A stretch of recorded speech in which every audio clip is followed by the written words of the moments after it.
Salut à tous! Alors je vous propose de vous retrouver aujourd'hui dans cette vidéo pour parler de fonctions valeur absolue. Nous avons déjà abordé ce thème autour d'un cours magistral en vous présentant la définition de la fonction valeur absolue, quelques-unes de ses propriétés, tableau de variation et courbe. Là, cette vidéo va plutôt faire l'objet d'un exercice présenté donc sous deux fonctions différentes dans lequel on va apprendre à écrire des fonctions sans les valeurs absolues. C'est-à-dire qu'on a une fonction f, une fonction g, qui sont toutes les deux définies à partir d'une fonction valeur absolue. Dans la première, on a une fonction affine ou polynôme de degré 1, et dans la deuxième, on a un polynôme de degré 2. Et l'objet va être d'arriver à étudier ces fonctions, donner leur expression, leur écriture, sans les valeurs absolues. Et puis on verra, par exemple pour la deuxième, à quoi peut ressembler la courbe d'une telle fonction. Alors, regardons de suite la méthode qu'il faut utiliser pour faire ce genre d'exercice. Donc, lorsqu'on a une fonction qui est définie de la forme valeur absolue de u de x, bien en fait, il faut, en revenant à la définition de la fonction valeur absolue, eh bien, avoir soit u de x pour tous les réels x tels que u est positive, ou alors moins u de x pour tous les réels x tels que u est négative. Autant dire qu'il faut connaître le signe de la fonction u. La méthode consiste donc à étudier le signe de u. Donc dans chacun des cas, ici, on va prendre les fonctions, on va étudier leur signe. Pour la première, une simple inéquation, et pour la deuxième, il faudra déterminer les racines et ensuite donner un petit tableau avant de conclure. Alors commençons de suite la première. Et donc, étudions le signe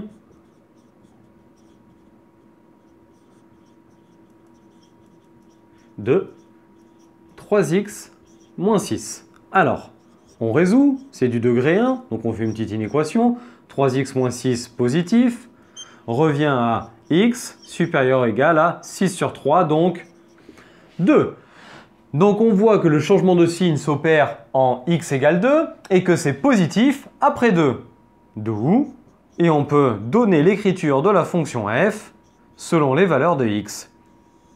Ce qui me donne la fonction 3x moins 6 si x est supérieur ou égal à 2 et la fonction opposée, moins 3x plus 6, pensez bien à changer de deux signes, si x est plus petit que 2. On a donc deux expressions pour une seule fonction, fonction que l'on peut appeler fonction affine pour morceau ou fonction définie par morceau. Donc on a d'un côté, à droite de 2, la fonction 3x moins 6 et à gauche de 2, moins 3x plus 6. Alors on va regarder maintenant comment est-ce que ça se passe pour une fonction polynôme du second degré et ça va être l'occasion de revoir un petit peu les résolutions de ces équations et leur étude de signes. Alors, étudions le signe.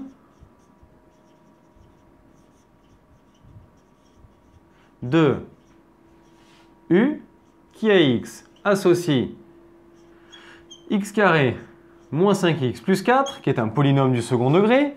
Donc, on sait que la méthode pour étudier le signe d'un polynôme du second degré, c'est de déterminer ses racines. Donc, on peut très bien venir faire le discriminant, puis x1 et x2, ça aboutirait très bien, on arriverait au bon résultat. Mais là, je vais vous proposer d'aller un petit peu plus vite que ça et surtout d'utiliser quelque chose d'un peu plus malin qui est, quand c'est possible, l'existence de solutions évidentes.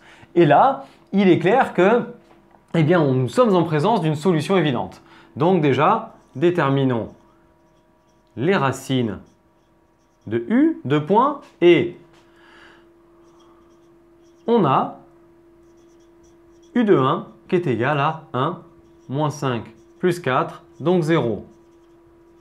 Ainsi, x1 égale 1 et solution évidente. Or, on rappelle que le produit des racines x1 fois x2 vaut toujours c sur a, c'est-à-dire les coefficients qui sont là. Or, x1 vaut 1, donc 1 fois x2 me donne x2, et c sur a me donne 4 sur 1, donc 4. On a déterminé les valeurs des deux racines qui sont 1 et 4. On peut donc maintenant résumer le signe dans un tableau.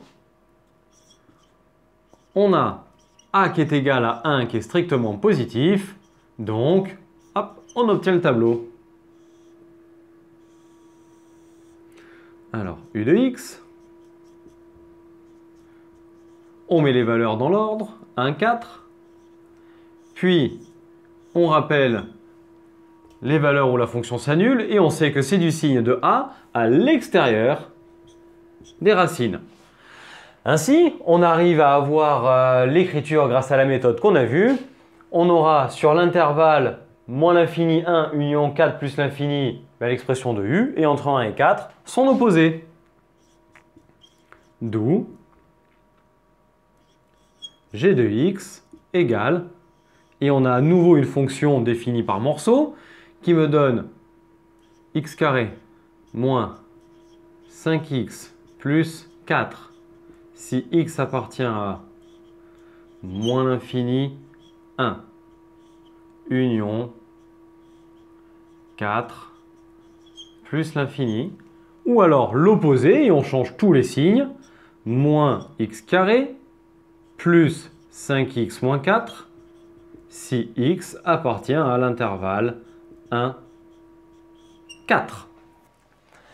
Alors, je vais vous proposer, pour finir, de tracer cette fonction et de voir un petit peu à quoi ça ressemble. Alors, je vous le dis de suite, on ne va pas faire une œuvre d'art, hein, on va tracer ça de façon relativement sommaire, simple et efficace. On ne va pas s'embêter avec les gros détails, mais ça va vous aider quand même un petit peu à visualiser à quoi ressemble cette fonction-là. Donc, on trace notre repère. On y met quand même quelques petites valeurs, histoire de ne pas faire non plus n'importe quoi.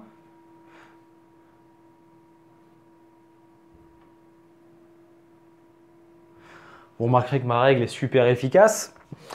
Alors, on peut placer quelques points pour tracer cette fonction. On va tracer d'une part u de x, d'autre part moins u de x, et voir comment ça se compile. Donc, allez, rapidement, cette fonction en 0, qu'est-ce qu'elle vaut? Elle vaut 4. Donc, en 0, elle est là. Elle s'annule en 1 et elle s'annule en 4. Allez, on va avoir ici notre parabole qui va être comme ça. Et on pourrait aller pour plus de précision, calculer alpha, bêta et regarder où est-ce que ça passe. Allez, je vous propose de ne pas s'embêter avec ça maintenant. Ce n'est pas l'objet. Hop, on trace ça et ça fera l'affaire. Voilà une superbe parabole. Donc ça, c'est la courbe de la fonction u. Maintenant, on va faire exactement la même chose, mais pour la fonction moins u. Pour ceux qui ne le savent pas, pour obtenir la courbe d'une fonction moins u, si on a celle de u, il suffit en fait de plier l'axe selon l'axe des abscisses et on va obtenir la partie qui est en haut qui sera en basse et la partie qui sera en bas qui sera en haut. Voilà, donc assez simple à faire. Donc là, on va tracer à nouveau la même chose, mais par une symétrie axiale d'axe des abscisses. Voilà la courbe de moins u.